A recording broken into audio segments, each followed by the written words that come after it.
action! Uno, due...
These are four brilliant criminals at the climax of their most magnificent effort. This effort began 6 months ago in Porto Vecchio, where we were all aboard the ship for Africa. And they were my associates in a quest for uranium. An element not one of them knew the first thing about, except that they'd heard you could get dough for it. Big dough. Who? I mean, what do you suppose they are? Businessmen, does it matter? Well, if we're going to be on a small boat with them for weeks and weeks. I only said they might be fellow passengers. Harry, we must beware of those men. They're desperate characters. What makes you say that? Not one of them looked at my legs.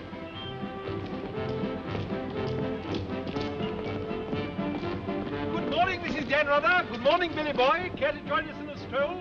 Turn up the liver, sweat out the toxins, help nature to help you? Wouldn't dream of it. Really, Billy, you mustn't be so offhand with Mr. Peterson. If I were to treat him with more than common politeness, he'd misunderstand and try to push me around. Mr. Peterson is a bully. Billy, Huh? did you see this? That man in London has been killed. What man? Paul Van Meer, high-ranking official in the Colonial Office, was stabbed to death early this morning by an unknown assailant outside a club in Soho. This is the third crime of violence to occur in that vicinity within the past month. What is it, Billy?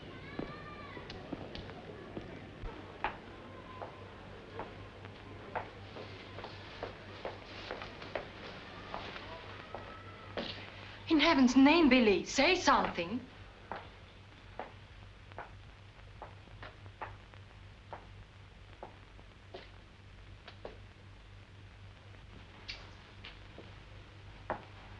You understand, of course, that Peterson arranged this. It seems there's been a lot of violence around there lately. Don't pretend to be a fool. But look, Billy, this happened early Tuesday morning. We'd all left London well before that. What about Jack Ross? What about the galloping major? But I thought he only stayed behind to get that phone call from Mombasa, if it came through. He'll be here this morning. Well? Don't get so excited. Don't jump to unpleasant conclusions. Jump, they might as well have drawn a map. Why was Peterson worried about Van Meer? What made him think he was dangerous? He was afraid Van Meer wouldn't stay bought. Afraid he'd get the wind up after we'd gone. Get visions of him trotting upstairs to his superiors, announcing I have certain information that certain persons have paid certain sums of money. Don't talk so loud, Billy. To obtain illegal rights to certain mineral supplies. That Indian, that Raja or whatever he was, that you worked for in the old days, he killed a lot of people, didn't he? Ah, but he had a better style. Besides, he was out for a kingdom, half the size of France. What's the difference between that and millions of dollars? We must think of the future, Billy. This is our big chance. It may be our last.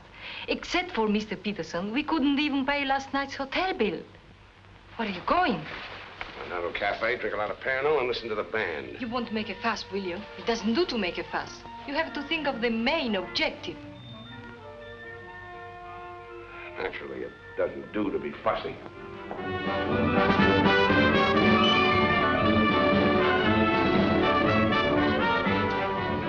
It's your move, Gwendolyn. Gracias.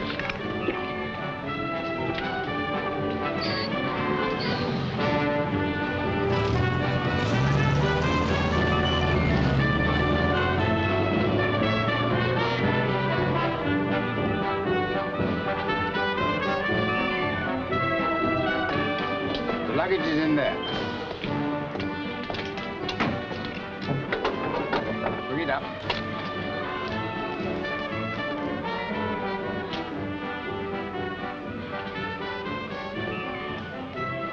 Harry, look, the desperados. Not quite in our contract, Billy. Hard liquor before noon. I'm celebrating. Celebrating what? The safe arrival of the Major. He came galloping in a minute ago, looking tired but satisfied. I take it his mission was accomplished? Yes, well, it's getting on for lunchtime, gentlemen. I'll see you later, Billy. Your move, Gwendolyn. Gwendolyn, it's your move. Oh. Check. At last. Are you sailing on the Niagara? Africa bound. So are we. Oh, my name is Chelm. This is my wife. How do you do? My name's Dan Rutherford. How do you do? Are your friends sailing too? The whole kit and caboodle. You're a very mysterious group, I must say. Really, Gwendolyn? How so mysterious? Well, for one thing, you all appear to be of different nationalities. It's your move, Gwendolyn. Check. I have a theory about you and your friends. Correction. My associates. As a matter of fact, I think you're doctors. Evil ones, I mean. You're going to the heart of the jungle where human life is cheap to perform ghastly experiments which require the sacrifice of thousands on the altar of science. You must excuse my wife. She has a very lively imagination. Check me. I don't know how you expect me to play a decent game when you keep talking all the time. Harry's been all out of sorts today. Usually he's a wonderful loser. Good morning, Mr. Danrada. I bring you the captain's compliments, along with the sad news that the sailing of the SS Nyanga has been postponed. Now, look here. This boat is definitely, most definitely scheduled to sail at 2400 hours. Scheduled, Mr. Chelm, but not, I fear, destined to do so. The fella gone, or is the captain drunk? Oh, of course the captain is drunk. But the real trouble is with the oil pump. Well, it's not good enough. Simply not good enough. Quite right, sir. But you're putting it too mildly. The present oil pump is no good at all. Well, how much delay does this mean? Oh, to locate, bargain for, purchase, and install a new one will require, I should say, more than a day, less than a fortnight. Utter, hopeless inefficiency. Probably it isn't the oil pump at all. Just making it an excuse to hang about and pick up extra cargo. Guns or opium? I wouldn't be surprised if she turns out to be a smuggler. What a miserable place to be stuck in. Squalid, fifth-rate port. Ever been in Forteventura before? No, I don't know this part of the world at all. Oh, I thought not. Otherwise, you wouldn't be so upset about staying. Magnificent country. Ruins to visit by moonlight, fine stretch of beach. Back there in the hills, one of the few spots left in the world where you can get decent food and drink. It's called the Blue Pavilion. I insist you give me the pleasure of having dinner with us tonight. Well, that's awfully kind of you, but... Us? You and your associates? My wife and me. The committee? Oh, Mr. Chelm, I want you to meet a friend of mine. This is the galloping major. The committee wants you to toddle round. Okay. Right away. I'll be along. Better toddle. I said I'd be along. They don't like to be kept waiting. I'll lay on a car. We'll meet in front of the hotel at 6. Arrivederci. Dan rather. An American, I suppose. Anyway, I quite like him. Time. 24 hours in the day, 1,440 minutes for somebody else to get busy on the same idea as ours. We ought to have got the plane and flown now, as I said from the start. You remember I said it, O'Hara? My name is not O'Hara. It is O'Hara. You hear? Mr. O'Hara. Yes, Mr. O'Hara. But you remember I said it? I said we ought to take a plane. Time. What is time? Swiss manufactured, French hoard it, Italians squander it, Americans say it is money, Hindus say it does not exist. You know what I say? I say time is a crook. If we took a plane, we'd be there inside 15 hours instead of who knows where. I don't want any more talk about flying. The sky is for the birds. My feet are on the ground, both of them. Come in, Billy boy. What's all the fuss about? No fuss, Billy. We're merely wondering what course to pursue in view of this unfortunate delay. Join the peasants in their revels, go to church, write your memoirs. Very funny. I like an associate of mine to have a sense of humor. Good laugh does more for the stomach muscles than 5 minutes setting up exercises. And now that we've had our moment of fun, and all the better for it, let's get back to the question. Doesn't this delay call for a cable to your friend in British East? Mustn't send cables. Can't you get it through your heads that the population down there has trained noses? They can smell a uranium deal like a cat smells fish. But aren't you afraid, Billy, that when our little party doesn't show up on the date you said, aren't you a teeny bit afraid that your friend might use this as an excuse to begin negotiations elsewhere? If my friend were looking for an excuse, he'd find a better one in the morning papers. What do you mean? I'm talking about the untimely demise of Paul Van Meer. I'm appalled, Billy. What an unwholesome opinion you must have of your colleagues to imagine that we... Look here, Peterson, you don't have to convince me of anything. You don't care what I think as long as I don't do anything about it. And I won't, unless you ever decide to sick that knife-happy little junkie on me. Watch yourself, laddie. Now, Jack, behave yourself. Sit down. For shame, Billy. I think you owe an apology to everybody in this room. And if you're half the gentleman I know you are, I'm sure you'll make it. As I was saying, Peterson, you've nothing to worry about. My friend won't pull out unless I tell him to. For purely venal reasons, that's the last thing I have in mind.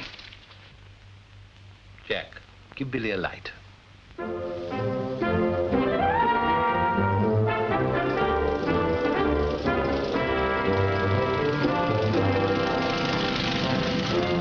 What a wonderful car.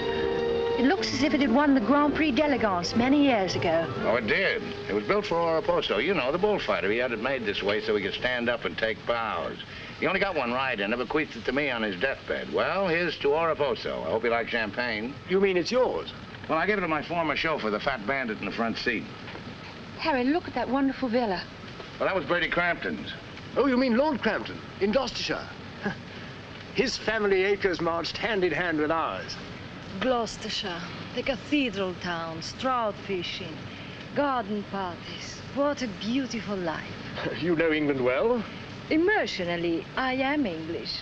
I serve tea every afternoon with crumpets, and I've always kept up my subscription to Country Life and to Tedler. Trouble with England, it's all pomp and no circumstance. You're very wise to get out of it. Escape while you can. Well, I'd hardly describe myself as escaping. Simply so happened that a relative of mine, first cousin actually, who died recently, happened to be the owner of a coffee plantation. Africa's the place now. You talk about the diamond boys, the gold boys. They just skimmed a little off the top. The potential mineral wealth of Africa's hardly been scratched. Now, there is a villa. Big. Well, that's the Villa Capriccio, famed in song and story, a 3-star attraction in Baedeker. Whose is it? Well, the bank's own it now. It used to be mine. Yours? Yes, I brought old Charles over from Fouquet's. You know, the old Fouquet's, to run it for me. Then when I decided to pull up stakes, I bought him this restaurant we're going to. Least I could do to show my appreciation. Well, here we are. Charles! Charles! Wait here a minute while I rout old Charles out. He doesn't even know we're in this neck of the woods. Charles! Charles! He must think we're extraordinarily naive. Knew all those people. Owned that vast villa. Bought this place because he liked the fellow's cooking. What utter balderdash. Oh, perhaps he did. I beg leave to doubt it. Did you notice his wife? She seemed to be rather a sensitive little woman. Really embarrassed by all that rot. I am sorry, signore. As you see, we are closed. We do not open for another 2 months. Charles, what the devil's going on here? This place is falling to rack and ruin. Place is closed. We shall have to dine in the hotel after all. Monsieur Dan. Monsieur Dan. Madame. Why did you not let me know you were coming? You did not say you were with Monsieur Dan. Nothing is close to Monsieur Dan. It's good to see you again, Charles. It's been too long, Monsieur Dan. Not since the night you left the villa. Remember your farewell party. I've tried ever since to forget it. Remember how in the morning we escorted you to the train with violins playing, and everybody cried, like when a king you love very much leaves his country. Aren't you dressed yet? Do I appear to be dressed? Do dress, do hurry. It's the most wonderful day. And Billy wants us to drive out and see his villa. His former villa. Obviously, I can't go. I've got a chill on my liver. What a miserable place to be ill. And you forgot to pack my hot water bottle. You packed it. Gwendolyn, I distinctly remember. Hello. Oh, hello. No, I'm afraid we can't. Harry has this wretched chill. Give me the telephone.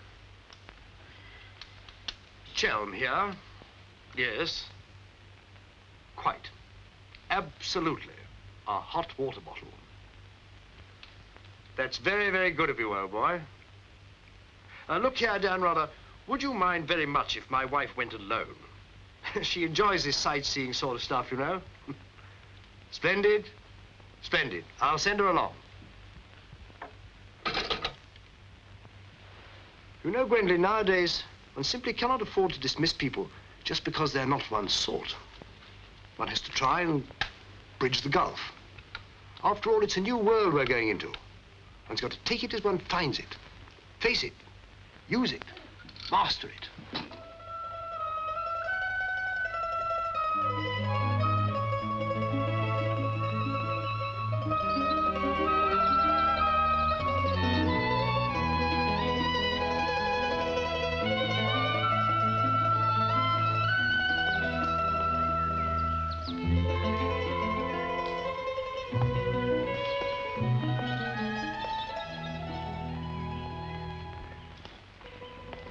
You know, I've seen Americans on the street and in the cinema, of course, but I've never talked to one before.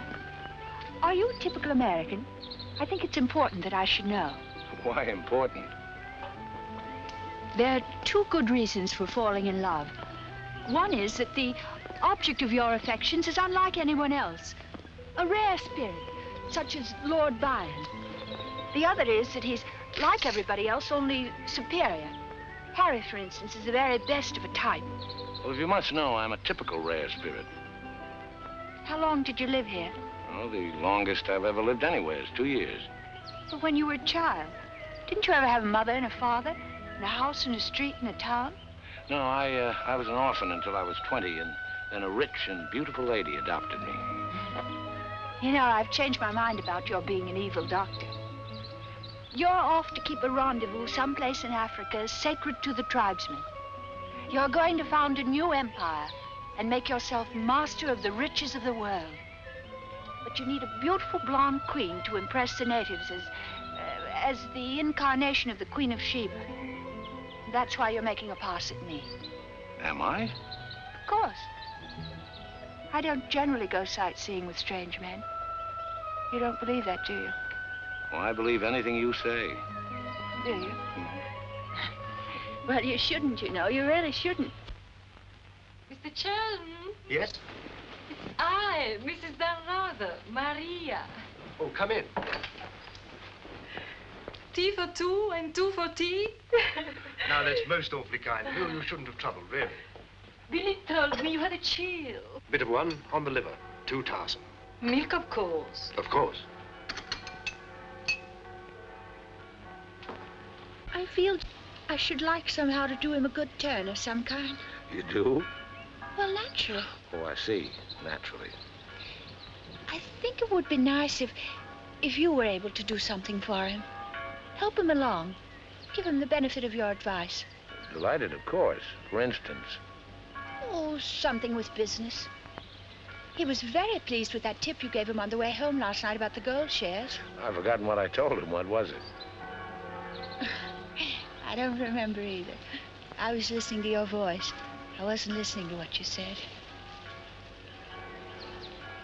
You see, if you were helping him, it would be so much easier for us to be together a lot out there in Africa. Was he any headed for business? Why, he's simply brilliant. I wouldn't have thought it. But of course he is. You don't suppose I'd marry a ninny, do you? If you imagine that Harry's simply going to Africa to plant coffee, you're very much mistaken. In point of fact, coffee is the least of Harry's interests. In point of fact, the land he is acquiring is extremely rich in certain minerals. Minerals which are indispensable to the production of atomic energy. Harry's land simply teems with uranium. Wouldn't surprise me to see him become the uranium king. So you see, my husband isn't such a ninny as you may have imagined. It might very well be worth your while to go in with him. The potential mineral wealth of Africa has hardly been scratched. Well, I was telling you last night. Well, of course. It's a well-known fact.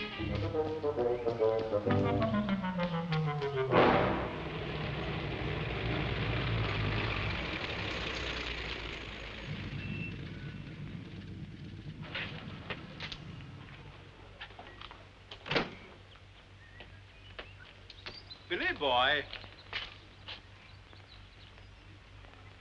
Had a happy day? Very. I'm so glad. What an attractive woman Mrs. Chelm is. Is that what you called me over to tell me? Who are the Chelms? They're English, going out to British East. They have a coffee plantation. Any money in coffee? No, but there's a type of Englishman goes off to coffee plantations without caring whether there's any money in it or not. Relatives leave them coffee plantations and they go out to them. But why this sudden interest in the Chelm? I'd just like to know who's making friends with my friends. Well, now you know.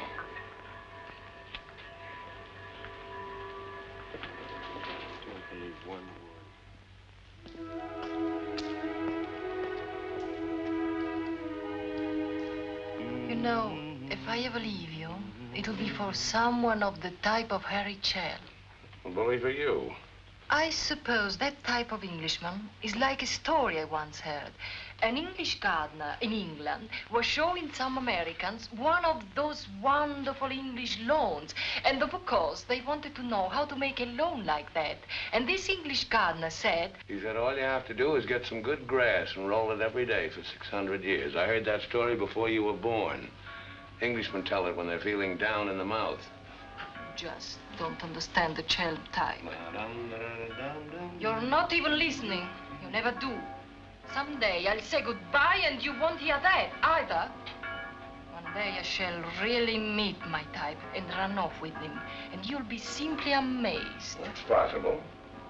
George Moore said, I learned it by heart years ago. He said that each great passion is the fruit of many fruitless years.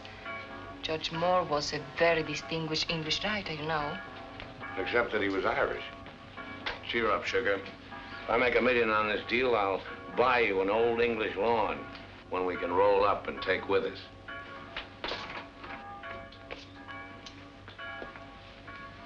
Billy, good morning. What's our wide-eyed Irish leprechaun doing outside my door? Why do you always make jokes about my name, huh? In Chile, the name of O'Hara is a tip-top name. Many Germans in Chile have become to be called O'Hara. Good morning, Mr. O'Hara. Madame, my respects. Perhaps Mr. O'Hara would like something to drink? Yes, maybe perhaps a little whiskey, huh? Very weak, please. What's this visit in honor of? Oh, just wanted to have a little talk with you. Okay, but make it fast. Fast? I give you my word, Billy. I give you my word. I feel to you like an older brother. Oh, it's not so much the difference of age. It's probably, yes, the reason is because I come from a culture which is so much older than yours in my country. A child 6 years old is older in his heart than you'll be at 60. It smokes, it drinks, it philosophizes. At this rate, I'll be 60 before you get to the point. The point is that Peterson, Ravello, myself, we are the principals in this case. We are in with the money. We cannot switch around and turn, but an agent, It's easy to imagine that he could conceivably doesn't feel himself quite as irrevocably committed as Peterson or... We're fellow passengers, I believe. Not quite yet, would you say? Too sadly true. By any chance, you don't happen to have seen your Mr. Danrother about? I don't think Billy's up yet. Not 11. He's rather a late riser. But he said... Well, anyway. I shouldn't put too much stock on what Billy says, particularly when he's had a few drinks. It's not that he means to break his word, he just forgets that he's given it. Charm and dependability so seldom go in one package. There are exceptions, of course. Your husband, I imagine, from his manner and behavior, is one. Oh, yes, very. Well, quite, I mean. I'm so looking forward to meeting your husband and having a chat about Africa. By all means. I understand he's in coffee? You make it sound like a total immersion. Part of Africa we're going to is due for some pretty important changes. In my opinion, things will be booming out there before you can say Jack Robinson. I do hope there won't be too many changes. It's completely unspoiled, I hear, with some of the loveliest scenery in the world. I can't imagine anything more lovely in the way of scenery than to have a few acres of gold and diamonds cropping up on a piece of land I'd bought for a song. Heaven forbid. Next thing, there'd be big, ugly holes everywhere and great, horrid machines instead of lovely scenery. Anyway, I don't think my husband worries much about money and business, that sort of thing. Really? I mean, to appreciate my husband's point of view, one has to understand his background. Those lawns, hundreds of years in the making. Those immemorial elms. Those walls hung with family portraits, generations of them. Those great echoing galleries where so much of English history is being made. Taxes must be terrific on a place like that. What would people like the Chelms care about taxes with their kind of money? I mean, when a family's been a power in the city of London for so long, one of the great financial families. Power in the city? You mean? Oh, yes, of course, one of those Chelms. I'm surprised you know about them at all. Very few people do. They prefer to work behind the scenes. I find it rather hard to believe that a man in your husband's position would go to Africa just for the coffee planting. You're very quick, aren't you? In point of fact, he isn't. In point of fact, he has a very special reason. So I suspected. It has to do with sin. Sin? Since the war, my husband has been almost exclusively concerned with spiritual values. He feels that if he can get away there, in the heart of Africa, he will come face to face with essentials. He wants to work out the problem of sin. Sin? Why, yes, of course. Isn't that what we're all most concerned with? Sin? Gwendolyn, what are you doing here? I thought we were supposed to meet on the beach. Harry, I want you to meet Mr... My name is Peterson. Been having the most delightful talk to your wife. She tells me you're interested in spiritual values. I myself am vastly concerned. Harry, we'd really better be going. You'll excuse us, Mr. Peterson? What have you been telling that man? Nothing, Harry. He got onto the subject of religion, and I just happened to mention that we usually go to church on Sunday. Billy, I think it is high time you take stock of yourself. Can you truthfully say about yourself, I, Billy Danrother, have acted fairly and squarely to my associates, huh? But of course he can, Mr. O'Hara. Everybody knows Billy's the soul of honor. Shut up, sugar. Perhaps he is the soul of honor, and perhaps appearances are deceiving. You mind telling me what it is I'm supposed to have done? Nothing. It's your conduct. Your conduct doesn't... Your conduct does not inspire confidence, and confidence, Billy, is the most important necessity in an undertaking of our kind. One may be completely innocent, but if one's actions invite suspicion, one might as well be guilty. To be trustworthy is not more important than to seem to be trustworthy. Billy, have you done something you shouldn't have? Tell me, Billy. Tell me the truth. My conduct. Who do they think I am, their hired man? But you are, you know. You are the hired man. How good and kind of you to remind me. How good, how true, how kind.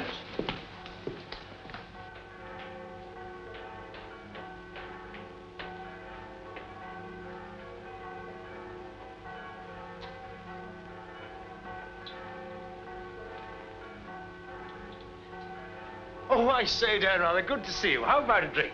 Well, Oh, come on, my dear fellow. Let me buy you a drink. Oh, Gwendolyn, don't forget to send one to Aunt Beatrice. Can't understand it. Gwendolyn distinctly said she'd join me on the beach. Then I come back and find her sitting there in that cafe. Extraordinary creatures, women.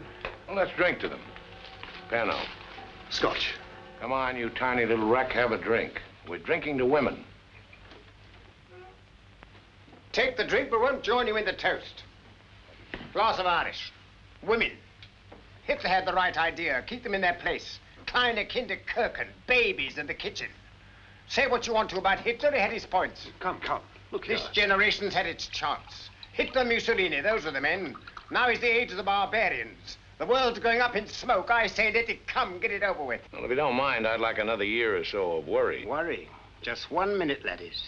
I've just 2 or 3 words to say to you, laddies, and that's don't worry. Don't ever worry. I'm in a position to know secret information. The Rosicrucians, the Great White Brotherhood, the high secret orders. But you've no faith. You must have faith. Faith and power, secret power.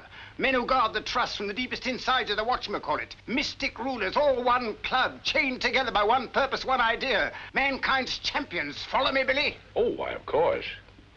This generation's had its chance. Hitler, Mussolini. I can't stand here and permit you... Are you interrupting me? Relax, Jack. Have another drink. I simply want to state that things don't happen to be what certain people imagine. An officer may find himself strapped for money, and he may undertake certain things which in other circumstances, no, absolutely no. Absolutely. Absolutely no. In the old days, I should have simply told people of your ilk to buy their own drinks. Poor old Jack. I'll teach you. I'll teach you to insult an ex-officer of the Indian Army. Well, are you yellow? The bar. You're Major Ross? Right. Ross here. Right.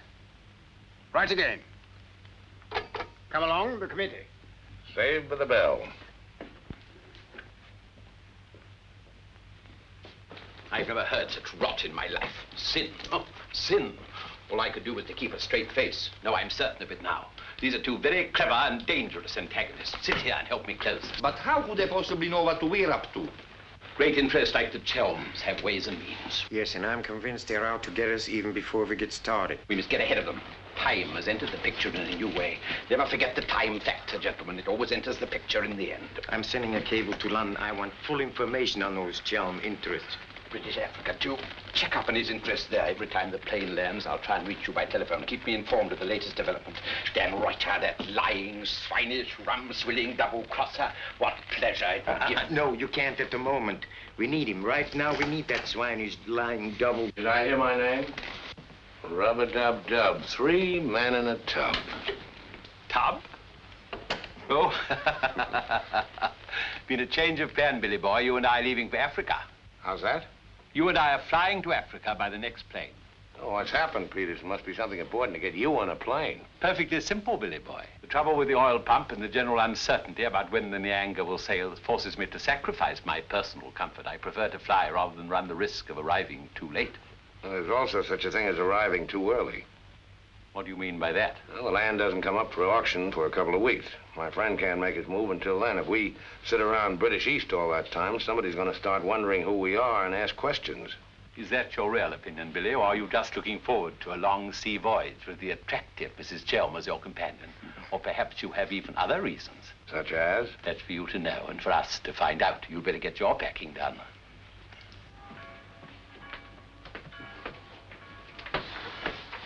Billy?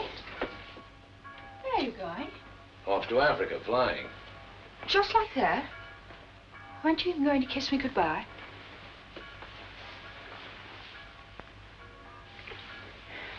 I wish. Don't say it. What? That you wish we'd never met. You'll be coming on the boat, and in Africa we'll get together and... I think I hate you. Letting those revolting men order you about. Don't deny it, I've watched them. They treat you like a servant. They say, hop it, and off you hop. I know what it is. They have a hold on you. Some black secret that could ruin you. What makes you think that? No, it happens all the time. My old Spanish nurse told me that half the people in the world would be ruined at once if everyone told what they knew. But couldn't you have them done away with? I mean, you must know plenty of people who could bump them off. It'd probably cost a good deal, but it'd be worth it, certainly. Well, it's not impossible, except that afterwards I wouldn't have any money. This way I stand to make a lot. Millions? Maybe. Then perhaps your connection with those men isn't quite so undignified as I thought. Those millions, would they be pounds or dollars? Well, either way suits me. No, that's very careless of you. The state of the pound is so uncertain. You must think in terms of hard currency. Maybe I should hire you to handle my affairs. You could do worse. I'm awfully intelligent, really. Come along, Billy boy. The car's waiting.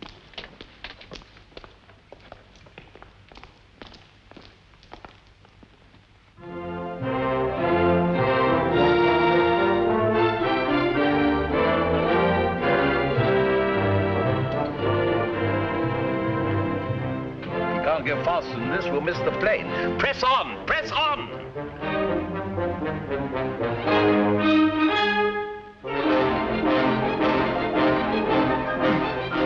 Dry posting.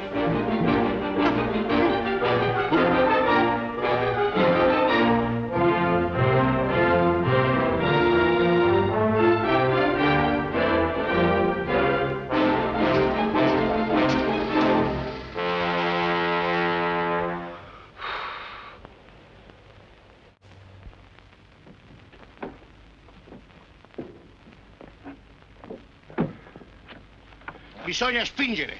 Push, push.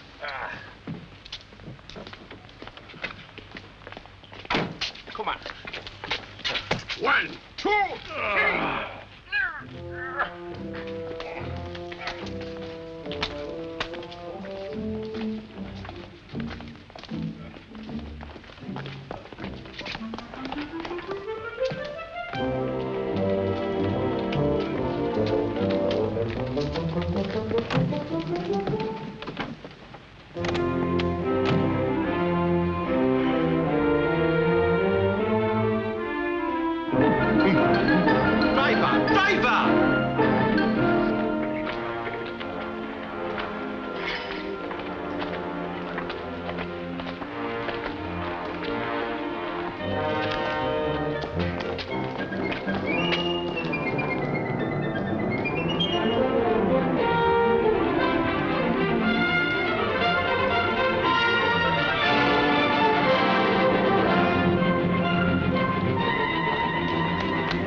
Beautiful car. You did that on purpose. What? You planned it that way. I know what you're up to. I know everything. I know about the uranium on the Chelm's land, the Chelm interests in the City of London. The what? You heard me, the Chelm interests. I take it your information comes from a reliable source. It does, from Mrs. Chelm herself, in fact. Ah, magnificent. Simply magnificent. You must pay me back for the loss of my beautiful car. If you weren't a benighted jackass, if you could see as far as you could spit, you'd know there's no such thing as a Chelm interest. You'll have to do better than that, Mr. Dan Ruther. Very much better than that. Don't believe me. Check with London. If you find out he's anything more than a down-at-heel Gloucestershire squire, you can have my services for nothing. You mean Mrs. Chelm is an unqualified liar? Well, let's say she uses her imagination rather than her memory. You will make restitution. We know, Mr. Dan, either the money or a new car. Why, you fat bandit, I gave you the car in the first place. How I came by it is beside the point. The fact you gave it to me doesn't make it any the less mine. Shut up. That's right. Threaten me. It is not enough that you destroy my beautiful car. Now you... my beautiful car! Stop! Hey, stop!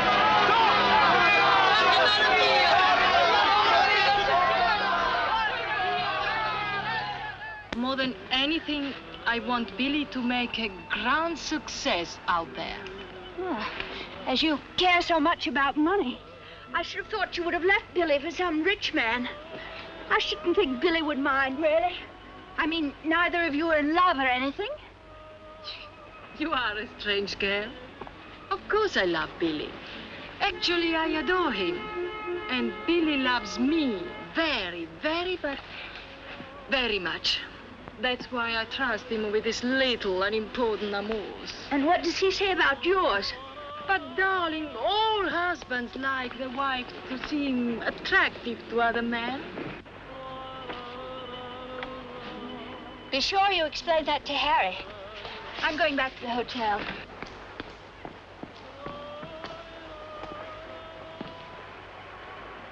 Mrs. Stanrubber, Maria, I'm afraid, I have some shocking news for you. The boat is not going at all?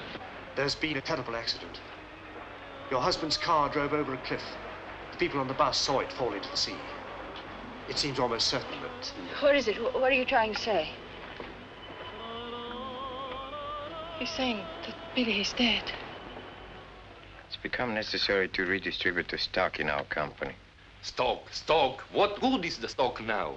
We can't deal with the radar's friend. Not without the radar. All the effort, the money, everything went over the cliff with that car. Ravello, you forget the English are very sentimental people. I tell you, there is nothing that Billy's friend will not do for his widow, and in black, she's a very touching figure. Poor Maria, you really have had a wretched time of it. You are very understanding. If only there was something I could do. Just now, if you could bring me an aspirin. I have a headache. Don't move. Just you wait there. I'll be back in a moment. Mussolini, Hitler, and now Peterson. A great man, a great loss. I'm going upstairs and reading my Bible. Why all the glue? Maria has a headache. What's the matter with you? Go away. My dear girl, I'm as sorry about Dan rather as you are. But after all, it isn't as if he was one of our oldest friends. I was in love with him. He was a very pleasant acquaintance. What did you say? I was in love with him. Really, darling, have you no control over your romantic fantasies? I loved it. Can't you hear me? I love you, I love you. Oh, rot. You're just dramatizing again. By George, you were right, after all. I did pet it.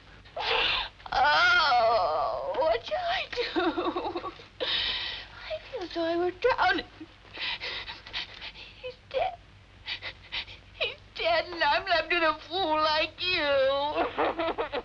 I tell you what to do. Have a bit of shut-eye. You wake up in an hour feeling your old self again, and there'll be no more silly stories about falling for a middle-aged roustabout.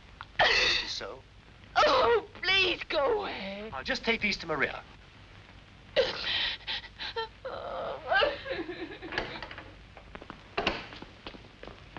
Mr. Chelm, this is very important, for you as well as for myself. Yes, well, get on with it. There is now an opportunity for you to secure enormous profits with virtually no risk. I want to beat about the bush. Our purpose in going to... For you as Billy's widow, it will be very easy to persuade his friend in British East, and for capital, we have Chelm. Quite evidently, you've been misinformed as to my interests.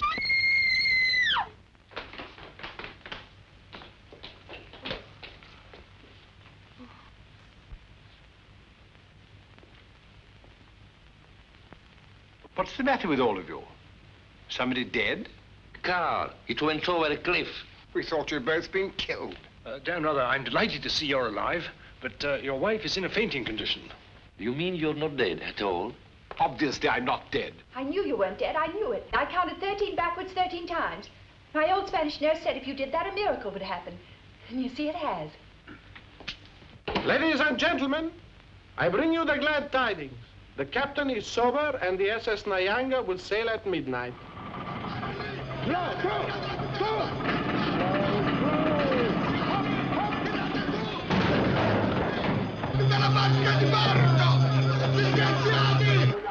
I can't see it anywhere.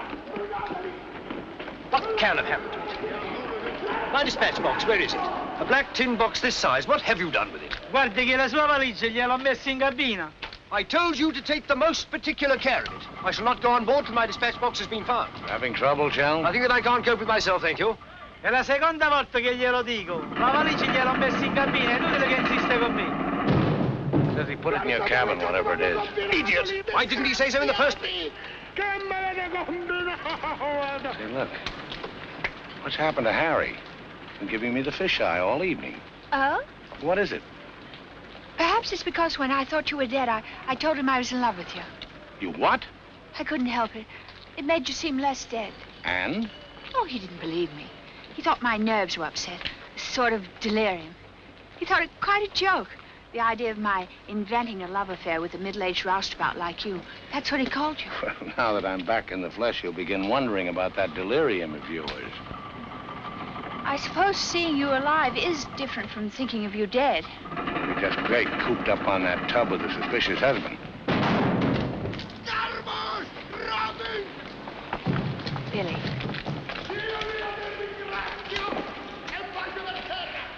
Let's not go. What do you mean? I'm asking you to run away with me. Now. What about the millions in hard currency? What's happened to you? I thought you were my shrewd little manager. I've changed my point of view. I thought we'd get to Africa and you'd make your fortune and everything be wonderful, but now I think it's all too risky. Too many things can happen. I want us to cut and run for it right now. You really mean that? With all my heart. Oh, no, that's impossible. Why? Well, for one thing, Mrs. Danrother might not go for the idea. She's not quite as sophisticated as you are. Please, Billy, listen to me. I've thought it all out. We'll take the bus and catch an express for somewhere. The shot's not on the table. You're not in love the way I am. If I loved you 1,000 times more than you say you love me, it still wouldn't make any difference. I've got to have money. Doctor's orders are that I must have a lot of money. Otherwise, I become dull, listless, and have trouble with my complexion. But you're not like that now, and you haven't any money. It's my expectations that hold me together. You really mean that, don't you, darling? Sure, I mean it. And your main reason for wanting lots of money is so that you'll be ever so attractive and I'll love you more and more. That's right, baby. I'll help you, Billy. I can, too. I'm something of a witch. My old Spanish nurse said I could have been a professional. We don't look now, but they're raising the gangway.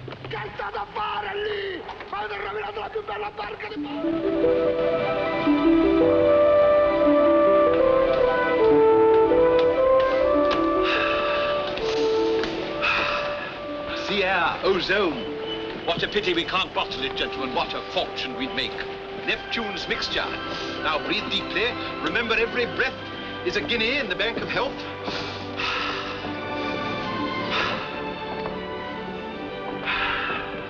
Good morning, Chel. Why, that's good. Very good indeed. I didn't know you were an artist, Mrs. Danrother. I'd hardly call myself that. I only dabble. The nose is not enough long. The ears are too small. Only has one eye. Now, come along, gentlemen. We must not dawdle. Blow the man down, bully, blow the man down. Blow, blow, blow the man down. Blow the man down, baby, blow the man down. Good morning, Mrs. Chelm. Let's hope she breaks her neck. Blow the man down, bully, blow the man down. Blow the man down, bully, blow the man down. Blow, blow, blow the man down. Blow the man down, bully, blow the man down. Give me some time to blow the man down. Mr. Peterson? Mr. Peterson? Radiogram.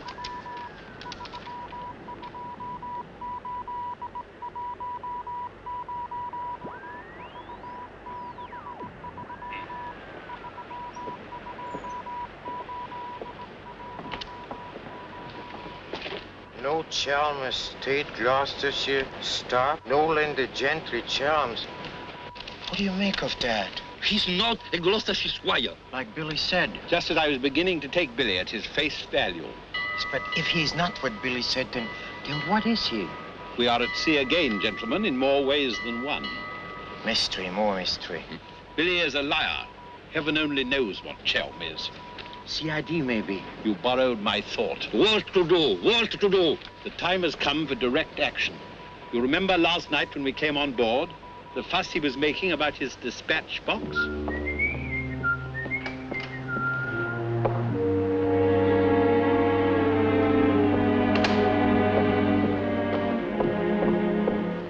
I love colors. Working with them is an endless puzzle. Your face, for instance. 10 minutes ago, it was all brown and pink. Now the light is changed and is chalky white. What? Tinged with green. Green? It must be getting rough. Just a little. Don't break the pose. I don't feel very well. I think I'll go below and take a pill.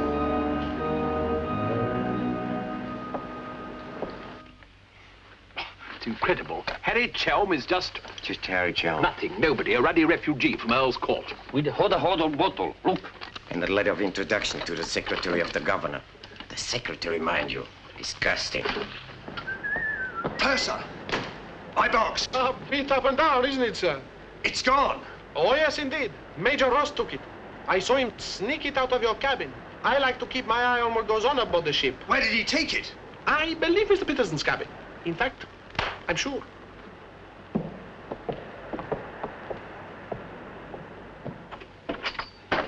Ah. And now may I ask what explanation you have to offer? He forgot his hot water bottle.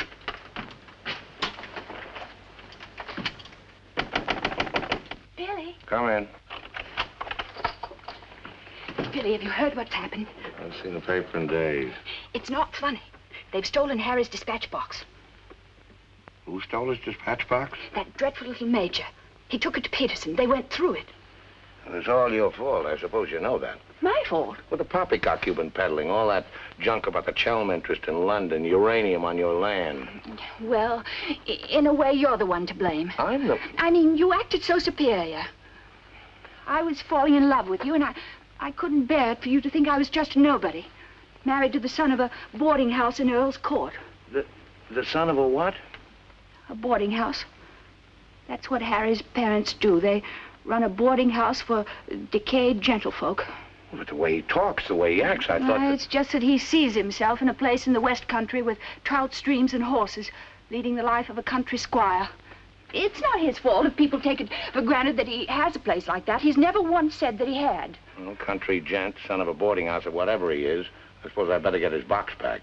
Oh, he got it back himself. Well, then there's no harm done. Except that Harry's gone to the captain. He's going to have them put in irons. He is what? He says that's what they did in the Royal Marines. Look here, Skipper, there's a perfectly simple explanation for all this.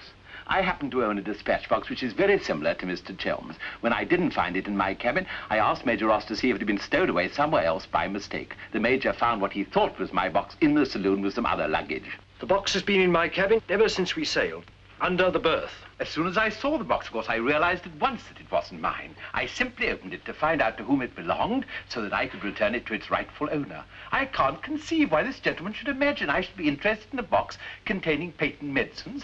I'm not a hypochondriac. Purser, tell the captain exactly what you told me about the box.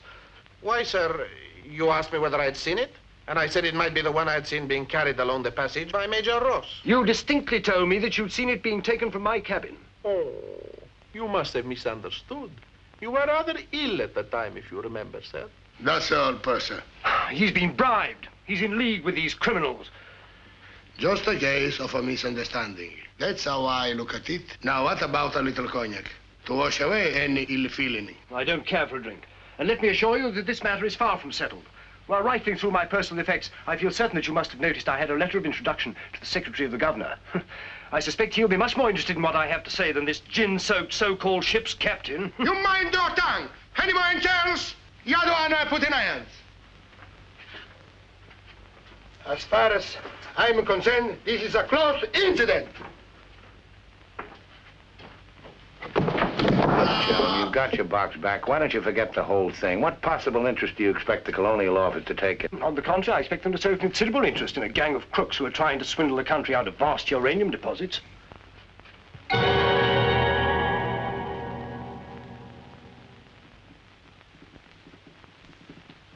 Just one moment, sir. What leads you to believe? This gentleman obviously hasn't seen fit to inform you that during your supposed demise, he attempted to lure me into your nefarious venture.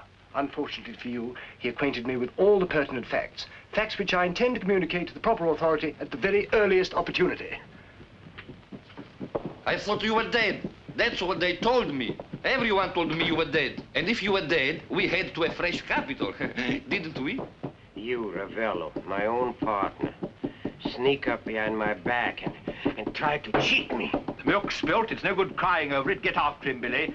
Calm him down, talk to him, see if you can't get him to change his attitude. I'll try, but I don't think it'll do any good. I don't know why we have to worry about Chelm's attitude. Talk's no good. Conversation never convinced anybody. I say put an end to words. Shut up, Jack. Time factor has entered the picture again. This time, fortunately, it's working on our side. 2 weeks before we reach port. That should be plenty of time to convince our friend, Chel. I beg you, please end all this trouble. If things go on, either you will be done away with before we ever get to Africa, or you will leave and denounce Peterson to the authorities, and that will be the ruin of all my plans and hopes. In the long run, you'll do much better to get clear of these people. They're thoroughly undesirable. The long run. I'm tired of the long run. I am not even thinking about them or about myself. It's only you that concerns me, Harry. No need to worry about me. Ever since I met you, you fill my thinking. You are becoming an obsession. Don't you understand, Harry? I am deeply in love. Maria. My dear.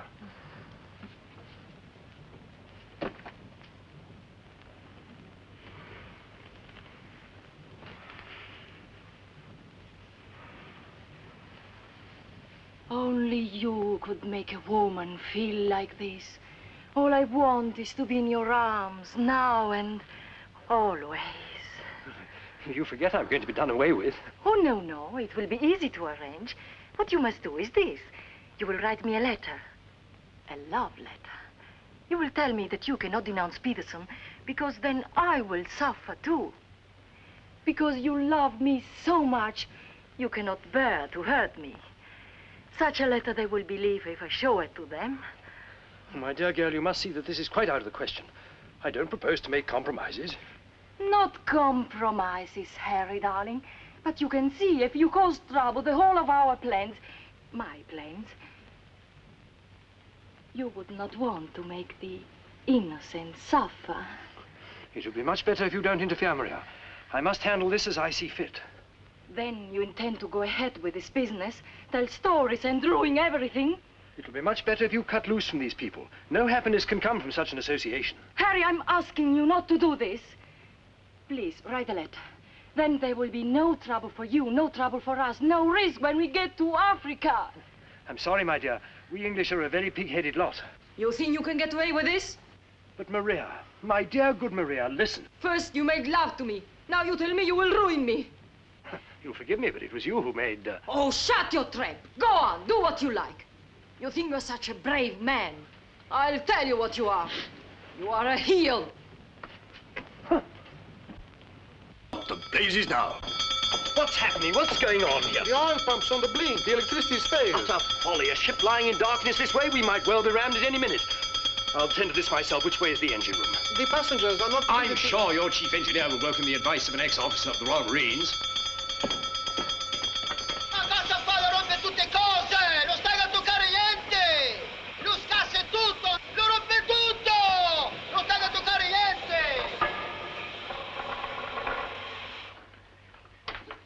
Look here, you fool. Are we simply abandoned to our fate? I insist on something being done. For instance? Well, give out the lifebelts. Organize the boat drill. The clientele are requested to remain calm. To remain calm? Does the captain feel no sense of responsibility for the lives of his passengers? It's my opinion that the captain doesn't feel much of anything at the moment. Do you mean to say he's drunk? The fellow ought to be made to walk the plank. I'm afraid just now he cannot walk at all. But this is outrageous. Oh, sit down, old man. What have you got to worry about? We're only adrift in an open sea with a drunken captain and engine that's liable to explode at any moment. Perfectly ordinary situation. Happens every day. But just in case any of you are still at all anxious, let it be known that Mr. Chelm has taken charge in the engine room. Who's taken charge? Harry, and he'll foozle it for sure. Shall I get out the hymn books? Your husband claims to have learned all about engine and such things when he was an officer in the Royal Marines. If he ever was. In point of fact, not only was he an officer, but he once won a medal for jumping into a sea of fire to rescue someone. It's only a bit of wreckage and not a man, but that wasn't Harry's fault. Just a slight error in judgment. Oh, the lights, they come on. He must have fixed it. Impossible. The engines are turning. We are underway. I still say it's impossible. Ladies and gentlemen, may I have your attention for a moment? I'm happy to inform you that the oil pump is now in perfect working condition. Putting it right was no great accomplishment for anyone with the slightest mechanical bent. Anyhow, we may now proceed without further delay and in absolute safety. Oh, Harry, you did. You fooled it. You wrecked my ship! Where is your terror? Forward, please. Captain wants to see you. There you are. You devil! You wrecked my beautiful ship! Nothing of the sort. Some scallywag down there sabotaged my work out of pure malice. You exploded my engine! Keep your head, boys. Let's all behave like little gentlemen. Stay out of this, Dan, mother. I can handle the brute. What happens now? Do we get the life belts? Do we abandon the ship? There's no immediate danger. The passengers will please to return to the saloon. We're heading for the nearest port, and there seems to be some chance of our making it. Let's go. Come along. Now, who was last down? Last. Billy, boy, be a good fellow and make a fourth at bridge. The Major has no head for cards. A few rubbers will soothe all our nerves. Oh, thank you. I'll soothe mine with a double scotch. In fact, I think I'll make it a triple. No ice, no water. Right, sir. How about you, dear Mrs. Danrubber? Little bridge? Oh, so sorry. I have the most fearful headache. I think I'll go to my cabin. Oh, what a shame. Well, boys, we'll have to make it cutthroat. What about Harry here? Maybe he'll take a hand. That, under the circumstances, is a most unsuitable suggestion. Gwendolen, I must ask you to either move to another table or else leave the saloon. Harry, for heaven's sake. I don't care for my wife to associate with an associate of criminals. Don't be absurd. Billy's not a criminal. He's the best friend we have on this boat. We're not in need of such friends. You need any friends you can get. The only thing standing between you and a watery grave is your wits. That's not my idea of adequate protection. Purser, how much longer before this ship reaches port? If we ever do get to port, it should be within 14 or 15 hours. That's a long time. Sit down, make yourself comfortable, have a drink. Enjoy the Major's piano recital. Come on, Peterson, buy us a drink. I'm afraid I can't accept hospitality from persons who I intend in a few hours' time to denounce in a place of justice. 2 spades. I admire your sang-froid, Mr. Peterson. Or perhaps you don't think I'm serious. We shall see. 3 clubs. Gwendolen, are you going to do as I say? Not when you speak to me in that tone. Not when you try to order me about. In that case? Where are you going? On deck, where the air is less polluted.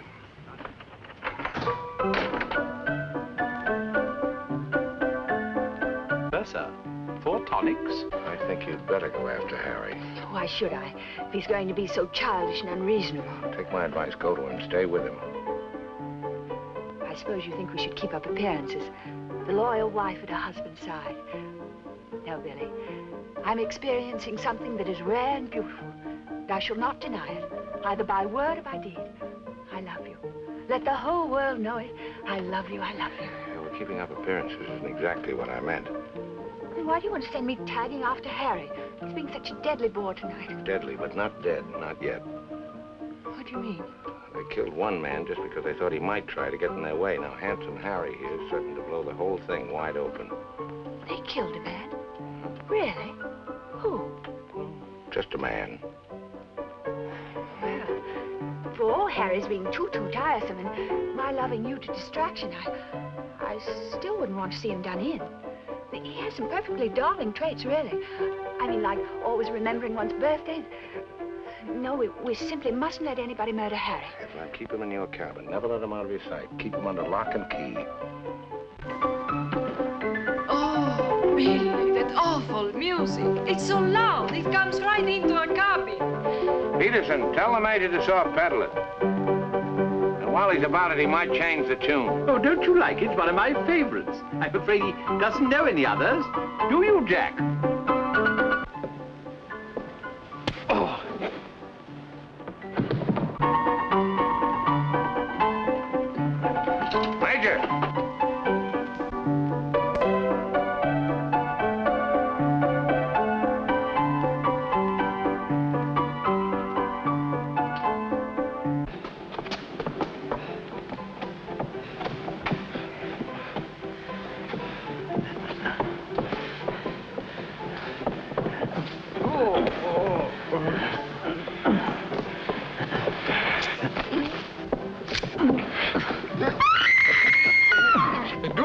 screaming? One down. Captain! Captain!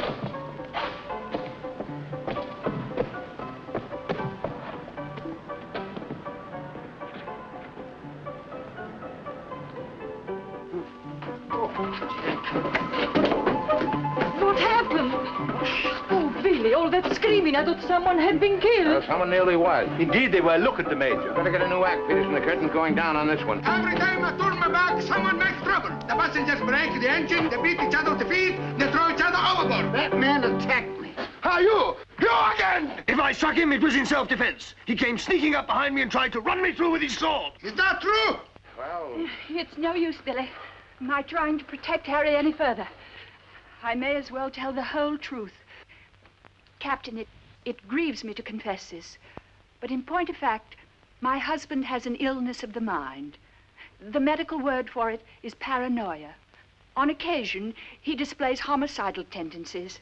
The psychiatrists say it's because he believes people are plotting against him, and so he strikes back and tries to kill them. Gwendolyn, for heaven's sake, woman, what's the meaning of this treachery? Believe it or not, Harry, I'm doing it for your own good. He knows. He saved my life. He'll tell the truth. I wouldn't contradict the lady. You wrecked my ship! You tried to kill the passengers! But I'm not a safe person on this ship. That's why you're against me. Let me go. I'll kill the lot of you. I warn you, Captain. When I tell you... Poor Harry. It's awfully sad. We've tried everything to cure him. Take your hooligans off. How dare you lay hands on me? You hooligans! I'll have you put in irons. You'll be the ones in irons. Good, good. We'll have no trouble from you. Scum! Mongrels! I'll bring you to book! Every one of you! Every man jack of you!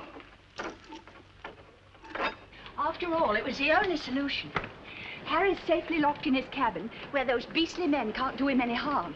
On the other hand, he can't say or do anything now to interfere with your making that fortune in Africa. I mean, the authorities would hardly listen to the ravings of a lunatic, would they? Well, they won't even let him off the boat. Well, in that case, he'll just have to stay shut up for a few weeks. It's a bit hard on the old boy, don't you think? Yes, but after you've amassed all those African millions, we'll make it up to him. We'll buy him a country place in Gloucestershire with some rough shooting and a trout stream like he's always wanted. Maria will marry him, perhaps. She seems to have a very real feeling for English country life. And everybody lives happily ever after. Especially us, Billy. Prepare to abandon ship. What's going on? I believe, sir, that we are sinking. Board station, everybody. Lower your light belts. We're sinking. Harry! Harry, open the door! You must! The ship's sinking!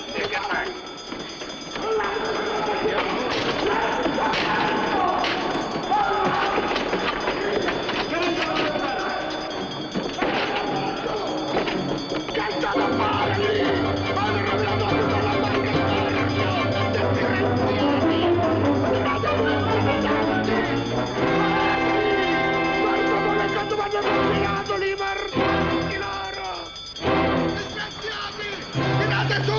State attenti! Che state a fare lì? Mi avete rovinato la più bella barca di porto! Disgraziati! Tirate su! State attenti! Muovetevi! Guarda cosa fanno con me, cosa fanno combinato questi messaggi loro! E mi tenete! Che m'avete compito! Presto l'altro lato, sbrigatevi! Sbrigatevi! Calate l'altro lato a mare! Presto! Presto! Guardate laggiù! Sbrigatevi! Sbrigatevi! Molla! Molla! Giù! Presto!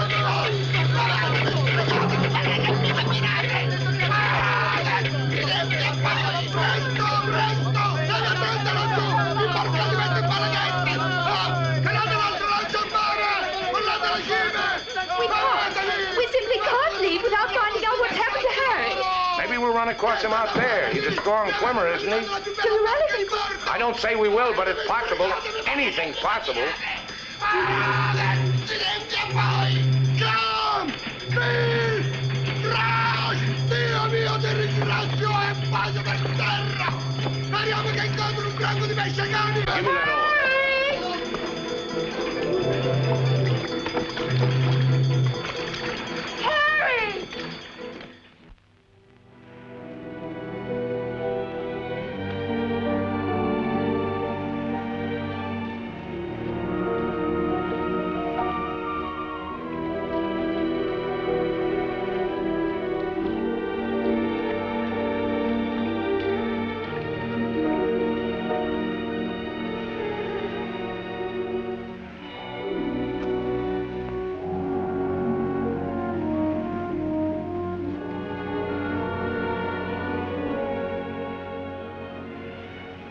Where do you suppose we are? Africa. What part of Africa? Yes, that's important. What part? Not a bad place to land. No customs, no forms to fill out. Tell us at once where we are. It's important I know. You mean to say there are parts of the Dark Continent where you won't be received like the prodigal son? Alio. What's that? Alio.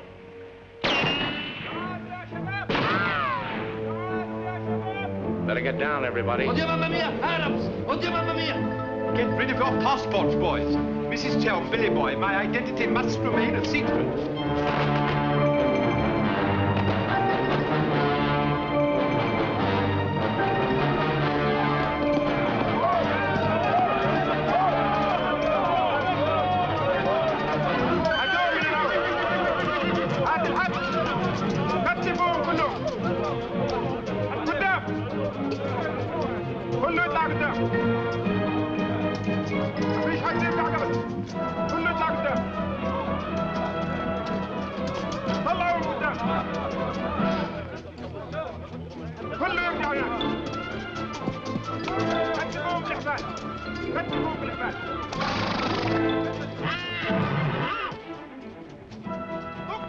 Alio, what's that? It was a company that sold arms to the Arab legions.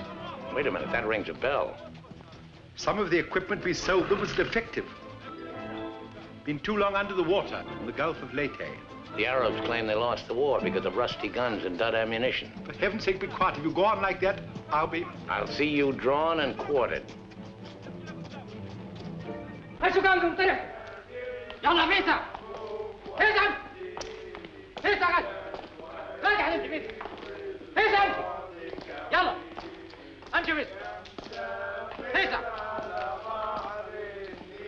يلا تعال غادي يلا يلا. Are you going to allow them to bully you in this way? Why, it's simply... Shocking.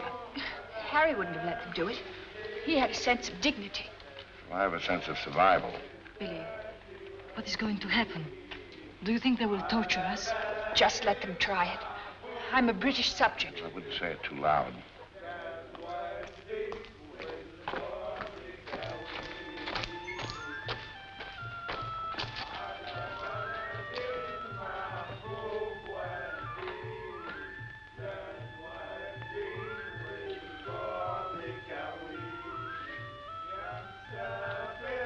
We shipwreck.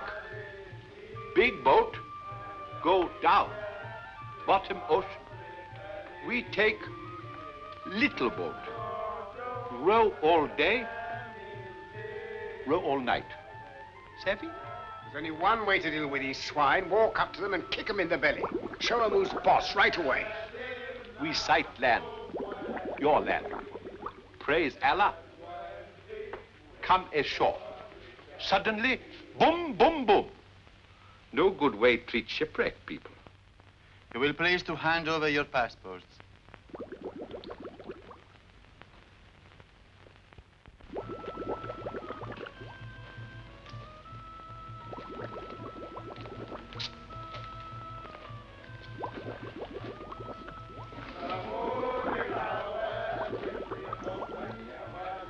There seem to be 4 missing. Will those who have not handed over their passports hold up their hands?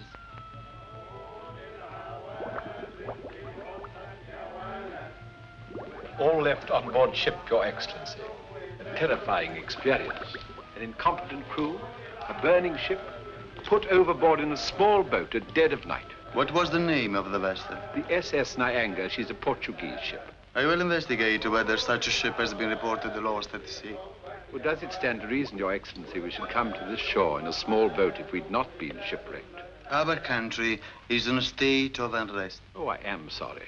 Agents of certain foreign governments sometimes try to enter it by stealth, hoping to fan the flames of revolution. Therefore, we check carefully on the activities of strangers. But surely, Your Excellency, in our case, one look is sufficient to convince you of our innocence.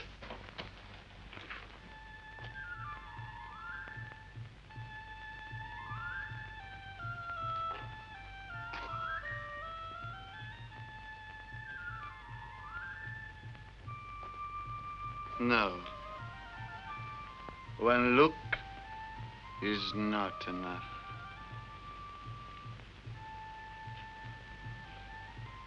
If you think we're the enemies of your country, the logical thing is to boot us out.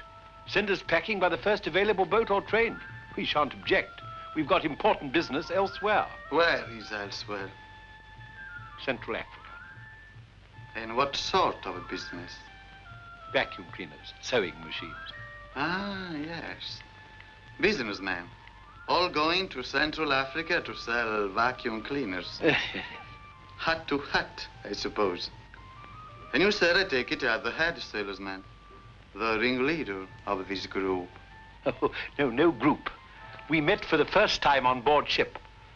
Complete strangers to one another. Liar! The others all look at you each time I ask a question. I am a keen observer. You four are together.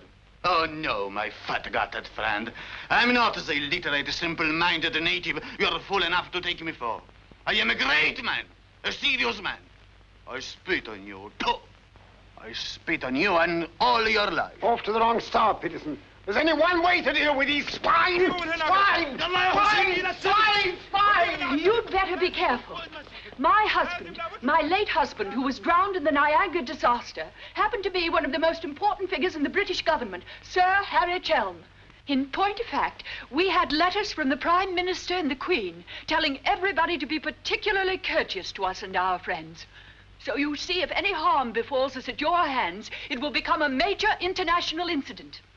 Would you instruct that one that in my country a female's lips may move, but her words are not heard? Harry.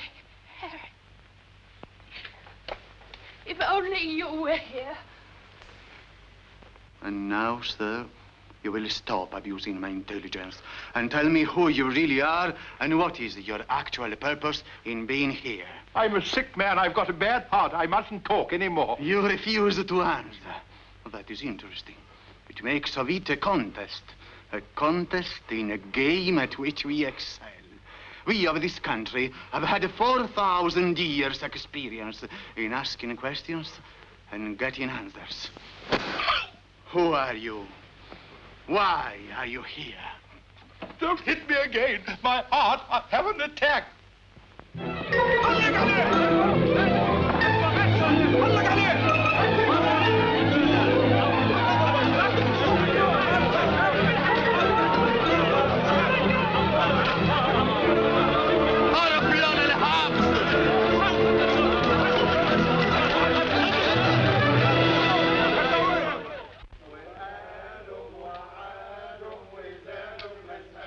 Billy's led a thoroughly decadent life. I must say, I thought he had more backbone than that. Backbone. Either you have it or you haven't. You see the beating I took at the hands of that great ugly brute without even flinching. Billy was crazed with fear before they even laid a finger on him. Tell me more about Rita Hayworth. You really know her very well? Do I know Rita? Do I know her? I'll give you a letter of introduction. She'll fall an immediate victim to your charms. You really think so? Oh, but certainly a man like you, suave, intelligent, darkly handsome. You have everything, Ahmed, except money. And if you'll listen to me, a boat will be placed at our disposal, a very slow boat, so that Fat Gut's check will have plenty of time to clear. And you will trust me for your share? Does one man of the world ask another to trust his own brother? Oh, no, Ahmed.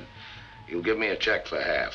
Your demands are very great under the circumstances. Well, why shouldn't they be? Fat Gut's my best friend. I will not betray him cheaply. You are certain that you are the friend of the peerless Rita? Come, Ahmed. Line back to business. Very well. 50-50. Oh, by the way, Fat Gut's nature isn't noble like ours. He might try to bargain. I do not bargain with a puffball like that. It's beneath my dignity. It'll be dawn soon. The correct hour for a firing squad. But if we have him shot, what about the money? Well, I was just thinking that if he had a volley at the psychological moment, he might not be so inclined to haggle. I believe you must have Arab blood. Westerners are not usually so subtle.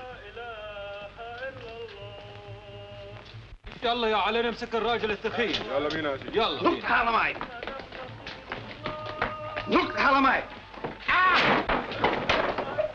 are you taking me? I won't go. I demand to see a doctor. Would you say that in Paris, among smart people, the Rolls-Royce or the Cadillac is considered more chic? Well, that's no problem at all. A man in your position should have both.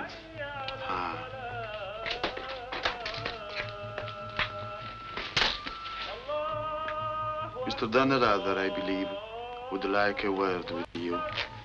Billy. Sit down, Peterson.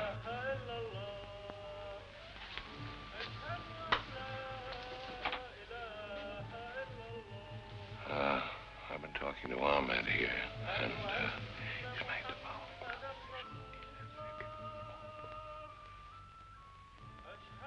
It's blackmail.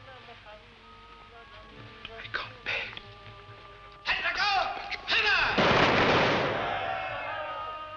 What was that? Firing squad. It's execution day. Will he take a check?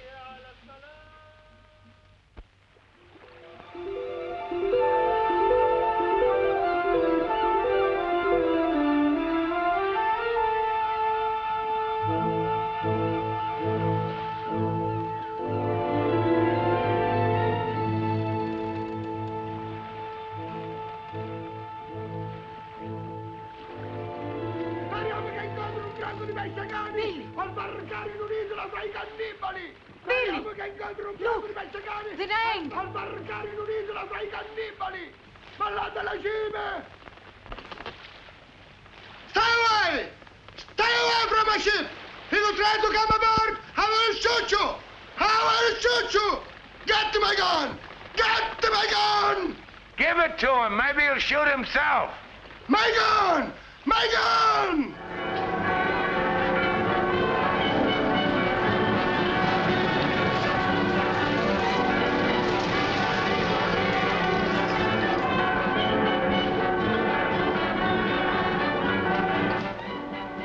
Excuse me. Are you Mr. William Dunrather? That's right. I'd like to ask you a few questions, if I may. Oh, I'm sorry, not now. Forgive me, but it's rather important. Yes, it always is. I was a newspaper man myself once. Very well, you may quote me as saying that everybody was heroic except Mrs. Danrather, who ate all our boots. Very amusing, but I'm not a reporter. Oh? Jack, go to the phone, make reservations. The first plane to Nairobi, 6 seats. Yes, and if they don't have any, talk to the right man and tell him if he kicks other people off the plane, we'll make it worth his while. I always said we ought to take a plane. You remember I said that, Mr. Horror. I said we ought to take a plane. Mustn't dawdle, Billy boy. Great deal to do and not much time. Those were the other members of your party? Yes. I'd like to talk to them, too. Oh, what's it all about? I believe you were acquainted with a Mr. Van Meer, now deceased. Peterson, you and the boys better come back down. The gentleman here wants to speak to you, Mr. Jack Clayton of Scotland Yard. You take your wine here or upstairs, Mr. Dunn? No, we'll have it here. Care to join us in a drink, Clayton? No, thanks. It's a bit early in the day for me. I read somewhere that a Scotland Yard man never accepts a drink from anyone he intends to arrest. Is that true, Mr. Clayton? Quite true. Mrs. Dunrather? No, I'm Mrs. Chelm. This is Mrs. Danrather. No, how do you do? Well, I wouldn't dream of alarming you lovely ladies, so perhaps I'll have a glass of bubbly after all. Peterson, how do you do, sir? How do you do? Ravello. And, Mr. O'Horror. O'Hara, Julius O'Hara, delighted. No, I'm the one to be delighted. It had begun to look as though I'd never catch up with you people. That would have been a bit embarrassing. You see, this is the first time I've ever been abroad on an investigation. I've spent quite a lot of money. And my chief can be very sarcastic about the money one spends, particularly if you fail to deliver the goods. Mr. Clayton is presently interested in the Van Meer murder case. The Van Meer murder case? Oh, yes, yes. That fellow in the Colonial Office. Yes, I read about that in the paper. It was a shocking affair. According to Mr. Van Meer's appointment book, Mr. Peterson, you had lunch with him at the Savoy a few days before his death. That's quite correct. Mr. Van Meer was an expert on African matters. We wanted his advice about affairs in British East. Do you recall the subject under discussion? Vaguely. Crop yield, the native labor situation. Inches of rain. Vaccination, shorts. How long had you known Mr. Van Meer? Oh, a couple of months. We met half a dozen times. Did he ever make mention of any enemies, business or otherwise? Did he say anything about romantic attachments? I mean, did he name any women? No. I should have been very surprised if he had done. Mr. Van Meer struck me as being every inch a gentleman. Oh, of course, of course. Well, that's all. Unless somebody has anything further to add. I have. I think you ought to know that the business of one of these businessmen is murder. I beg your pardon. Major Ross, I mean. I can't guarantee Major Ross murdered this Van Meer person. I assure you, however, he attempted to murder my husband with a long, thin dagger, which he always carried about in what looked like an innocent swagger stick. Go on, Mrs. Chelm. You see, Major Ross is employed by Mr. Peterson there to do his dirty work. One might say he's a professional killer. My husband found out certain things about Mr. Peterson. Things in point of fact that are a matter of empire, involving, as they do, a plot to exploit our kingdom's uranium resources. And that's why Mr. Peterson decided to have him done away with. Don't run away, Mr. Peterson. That's always tantamount to a confession of guilt. Tantamount is what I call it. More champagne, Clayton? No, thank you.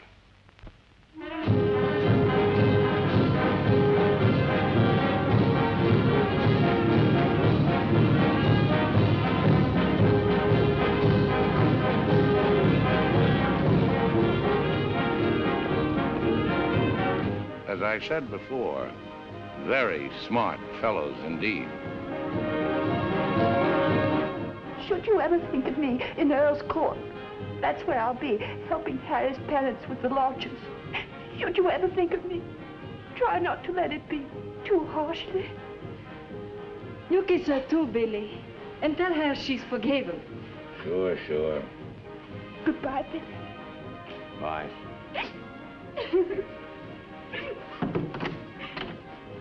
For Mrs. Chelm, just came on the ship's wireless. Oh, by the way, Mr. Danrada, do you know that your associates are all in the Husgau? Oh, not that I'm a bit surprised. I put them down as thoroughly bad characters, right off the bat. But then there are so many bad characters nowadays. Take mine, for instance. Harry! He's alive!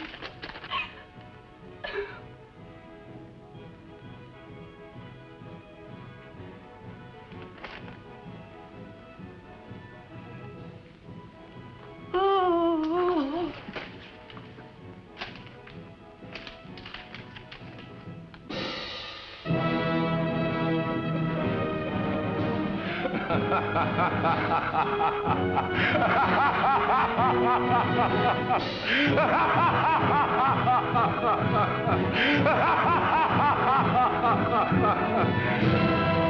Oh, this is the end.